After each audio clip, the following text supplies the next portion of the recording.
coming up today on the Prosperity Nation podcast. I surveyed people a few years ago to find out what financial freedom meant to them. It was just really mostly about quality time with family. Yeah. And it really sunk into my heart, this idea that we've got this backwards.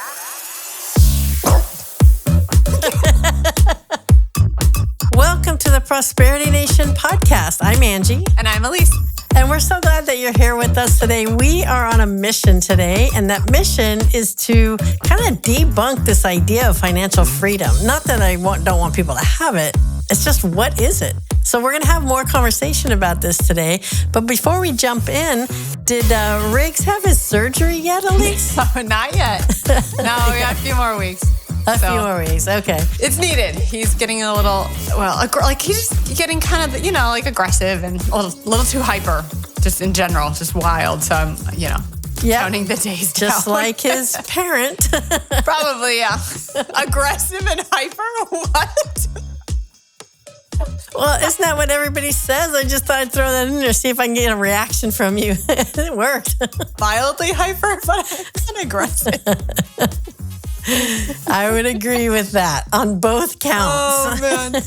Yeah, but yeah, we got a few more weeks, but yeah. Awesome. Yeah. Well, good. I can't wait to see him again. I know I'm going to be in LA for a little while coming up here, so I get to hang out with you guys at the beach, and I love to be mobile. That's my life. Hey, that's my financial freedom. I might as well just jump right in it. My financial freedom is lifestyle freedom. It's the ability to be mobile and to be able to come and go without attachment, without having a lot of stuff and burdened down by things. So, I tell you what, I surveyed people a few years ago, Elise, to find out what financial freedom meant to them.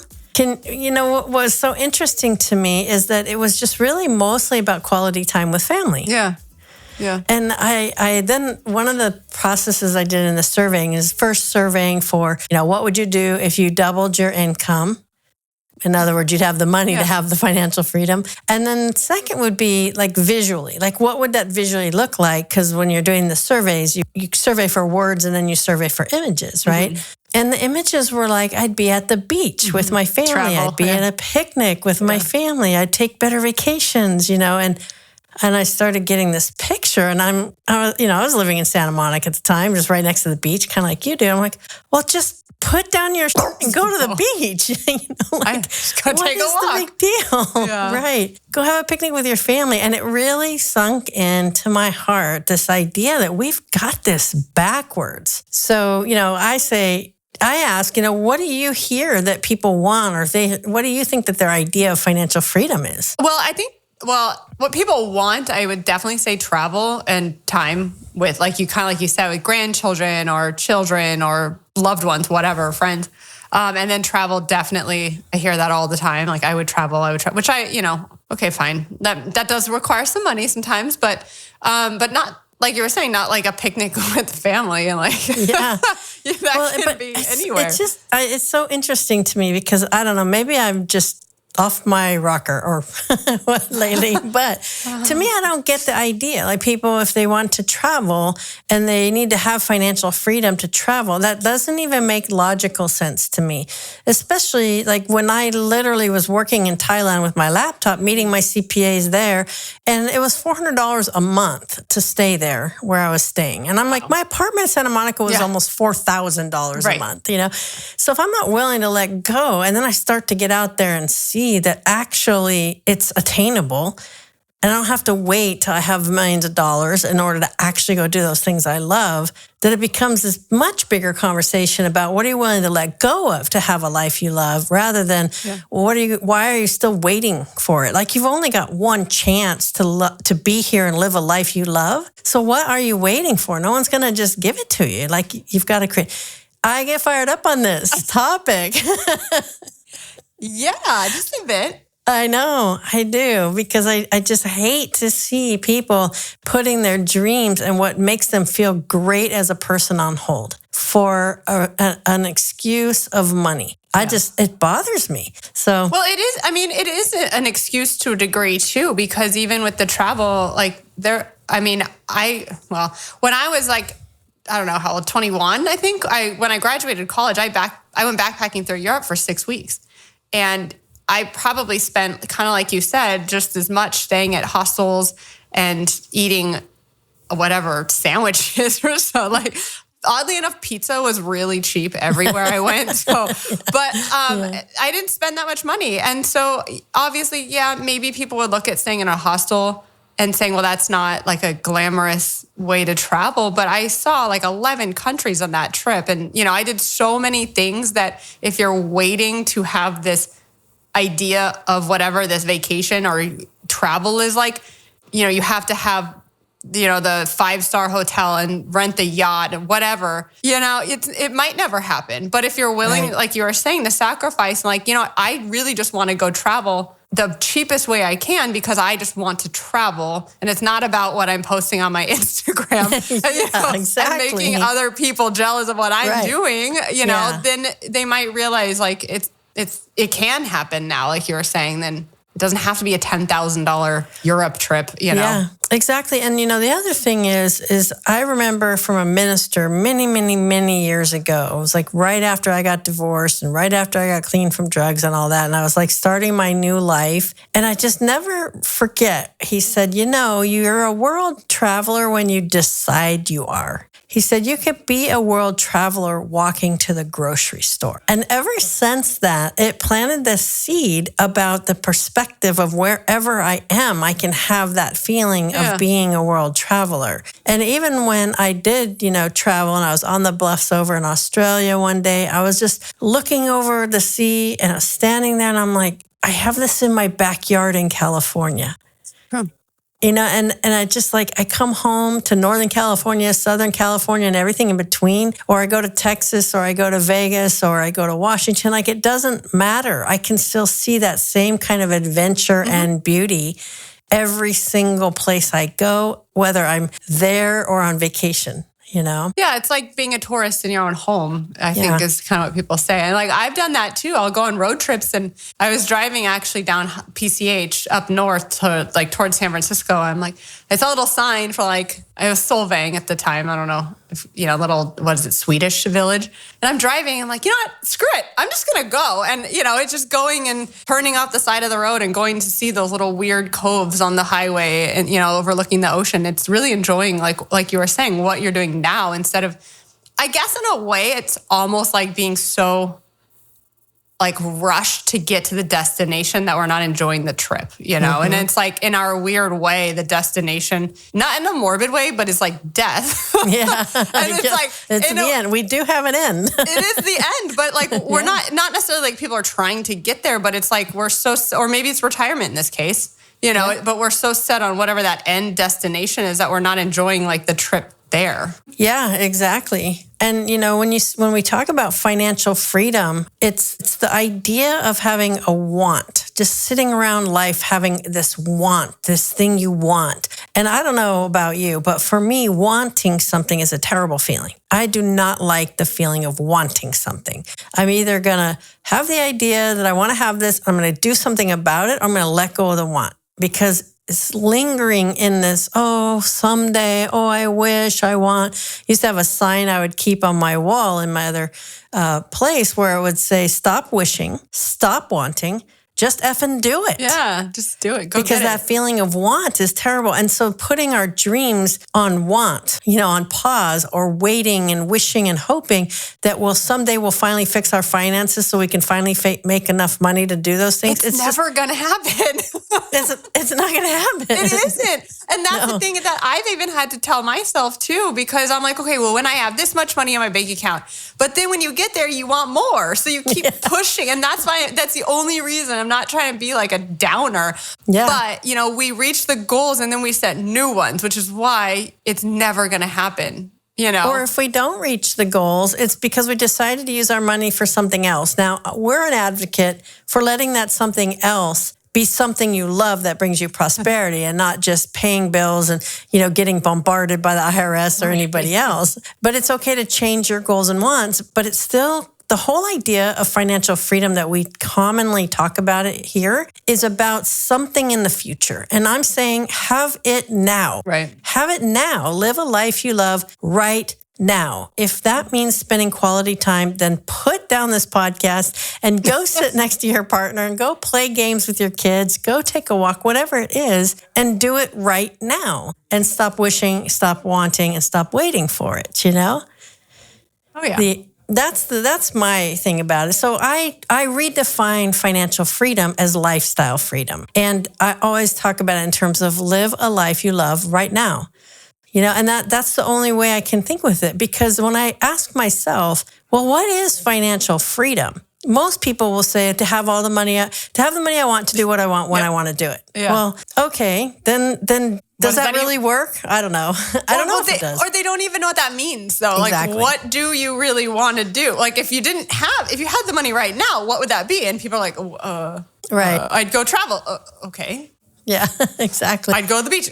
Okay. Cool. I mean, I obviously don't know where everyone's listening from, but we are within driving, walking distance, as a lot of people are but so we're lucky in that sense, but some people aren't. So I get that might be a stretch. To the beach. Yeah, like if you have to fly to the beach, that might be a little more challenging. But if you don't, it's also excuses. But you can move to the beach. You could move there. I mean, that's the thing. It's, I've worked with so many people over the decades of helping them get their money aligned with their dreams in life. And one of the hardest things is letting go.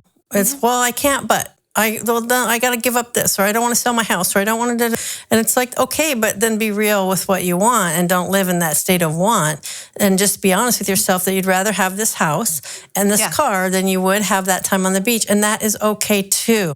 You know, it's okay. All the things that you want, the things in life you want are okay for you to want. There's nothing wrong with that. But choose one, choose two, choose them, go do it, and let go of the rest. So you don't linger in that state of just, it's like a wishing and wanting and hoping state, Oh, yeah. I do agree, actually, that's the worst. But I also think that if people aren't willing to, actually do something about it now, then maybe they're not actually that serious about it. Exactly. And I think that's the biggest one of the biggest points I know you talk about all the time is actually knowing what it is you want. And if you're willing to say you want it, but then make a million excuses as to why you can't do it right now, then do you actually want it? Probably not. Because if you did, you'd make it happen. So, yeah, I used to say this. You got to be careful with your words, because people talk about money. They say spend money, right? Mm-hmm. That's common. Spend money. But the word spend means use up. So you think about that. When you're spending money, that is actually saying I'm going to use up my money. And so being able to really watch your words. And I started changing that to I choose to use my money. And I did it really exaggerated for a while, because I am choosing to pay my house payment. I am choosing to pay rent. I am choosing to go to this job I hate. I am choosing these things, right? Yeah. Because it's my choice. I'm not a victim to it. These things are not happening to me. And if my mortgage is taking all of my income, I'm not a victim to that. Your I chose fault. that. Yeah. Exactly. That's on you. Exactly. So what am I going to do about it? So here's a real, I want to think about another point of view on financial freedom. So what are you being free from when you say financial freedom? Well, you have to be free from something in order to be free. Right. And what are you being freed into? That's true. Right. I don't know. I mean, I think, and I'm not speaking for myself personally, but I think a lot of people that I've talked to about this and what they want is they feeling like they just can't do what they want to do. It's almost like a lack of control. Like they don't have the control in their own life to be able to do what they want to do whenever they want to do it. Right. Because of blah, blah, blah reasons. Fill in the blanks. I don't know. It's so true. And, when I ask myself, do I have financial freedom? And I always ask myself these questions because I talk about it all the time. And I'm like, you better be practicing what you teach, So I check myself, and you guys know, like sometimes I have tons of money, sometimes I have no money. I just let it flow through me. Like I'm not attached, or I get it and I put it where I want it, so then I don't have it anymore because it's where I wanted it to go. It's no big deal to me at all. And that is financial freedom. It's the freedom from the stress of the finances, the stress of worrying about it, the stress of wondering where it's going to come, or are you going to have enough? Are you, and it's the worry about the future, and are you going to run out? Mm-hmm. All of these things that aren't even really real things until you come to it, then you just deal with it, And so to me, it's the financial freedom is really asking, what am I free from? Well, I'm free from the stressors and worrying about money. And that is a huge freedom. Yeah. And I know that most people don't have that because almost all of our clients come to us very stressed about money. And relationships we know, are very stressed and strained by money. I feel like the number one cause of probably, I would imagine, separation. Or at least arguments, if not divorce. And what if there was just no such thing as financial stress? Oh, gosh. Because that's what financial freedom is. It is. Yeah. Right? It's the freedom from the stress. At least, that's a point of view to look at it, I guess. I would agree with that because I feel like in my lifetime, that's been one of my only sources of stress, honestly. Right. Whether it's current or not. In the past, it's like, how am I going to pay my bills? Like you said, but then just go and figure it out. But yeah, I definitely would agree. And I think a lot of people I know, I feel like is the same. And I think that stress is why people make it so easy to make excuses to like hang on to stuff or not make any changes, because if they change their job or move their house or find a new job. Well, I said that twice, but like get 2 new jobs, I guess. That's what Elise is really saying. Everyone gets a job, but if you can't find a job, create a job. That's the great thing we can do here, right? Yeah, but I think that's why people hold back from making any changes whatsoever is because of that stress. Yeah, that's very true. And the uncertainty of the future. Mm-hmm. And if you can get into a comfortable place with yourself to know that you don't have to have comfort over the future, that's just an idea. Right. There is no such thing as security on the future. There's just not, because money isn't security. And that's another idea that gets confused. We'll save that for another podcast. But really, when it comes down to the financial freedom part of it, it is, you've got to define it for yourself. And I encourage you to think about it very differently than maybe what society is putting the pressure, because you don't need to have millions of dollars. We're not all going to be the Grant Cardones of the world, Right. But that still doesn't mean we can't live a beautiful, amazing, extraordinary life, whether we have money or not. So why wait until you have this thing called financial freedom? Because we'll never have it. I'm just kidding. We'll get it. Yeah, or just take it, have it right now. Like you can do it right now. I do get passionate about it. I know I start to get my voice raised up about it. But hey. But I was walking here today, and I live in San Francisco. When I'm getting down to my office, I live on a hill, of course, because in San Francisco, that's all it is. So I'm walking down this huge hill, and I was just really enjoying the fact that I get to walk in this beautiful city, and I'm walking to work, and I'm looking up at the big buildings and the bridges and the ocean and all the people around. And then I think, wow, I get to have this. And I get to have my place up in the country where I can take morning walks and all you hear is birds, and I can be with family. I can go to the lake, take a walk to the pumpkin fest or whatever's coming up, the chili cook-off, the country town stuff. The countries.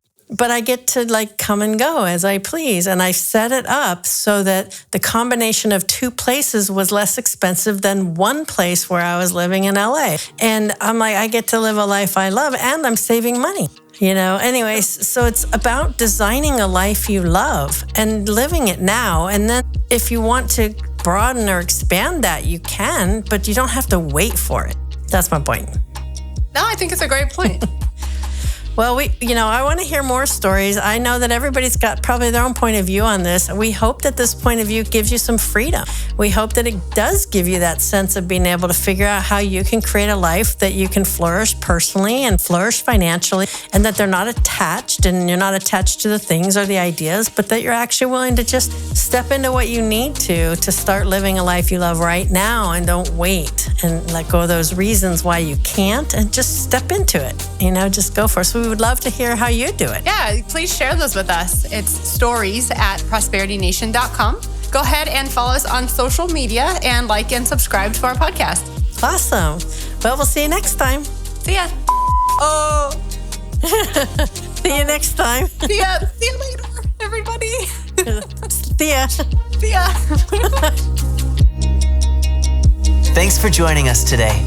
Follow us on social media for the latest episodes, updates, and more.